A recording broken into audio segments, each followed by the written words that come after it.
നിങ്ങൾക്ക് ആദ്യം വരച്ചപ്പോ നിങ്ങൾ എന്തൊക്കെയോ വരച്ചിരിക്കുന്നത് അല്ലെ? ലൈനായിട്ടൊക്കെ വരച്ചിട്ടുണ്ട്. ഒരു രൂപ കുറച്ച് കുറവായിരുന്നു.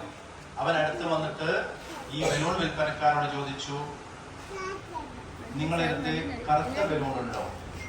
അതും ഈ ബലൂൺ ഉണ്ട്, കറുത്ത ബലൂൺ ഉണ്ട്. അവൻ അടിച്ചുവിട്ട് അത് ദൂരേക്ക് പോകുന്നത് ഈ കുട്ടിക്ക് കാണിച്ചു കൊടുത്തു. എന്നിട്ട് ആ ബലൂൺ വിൽപ്പനക്കാരനോട് പറയുന്ന ഒരു കാര്യമുണ്ട്, മകനെ ഈ ബലൂണിന്റെ കളറിലുള്ള കാര്യം എന്തിനാ കാര്യം? ഇത് എന്തുകൊണ്ടാ പറക്കുന്നത്? ഉള്ളിൽ എന്ത് നിറച്ചിരിക്കുന്നുണ്ട്? ഹൈഡ്രജൻ നിറച്ചിരിക്കുന്നുണ്ട്. ഉള്ളിൽ എന്താണ് ഉള്ളത്? ആ ഉള്ളിൽ നിറച്ചിരിക്കുന്ന ഹൈഡ്രജനാണ് ഈ ബലൂണിനെ പറത്തുന്നത്. അല്ലാതെ എന്തല്ല. അറിയാം ഏതാണെന്ന് അവർക്കറിയാം. ഞാൻ അതേപോലെ നമ്മൾ ക്വസ്റ്റ്യൻ ഇട്ട് നടത്തിയ പരീക്ഷയാണ്. ശരിയായ പരീക്ഷ ഇനി ഓഗസ്റ്റ് 18 മുതൽ സർക്കാർ നടത്തുന്ന പരീക്ഷ.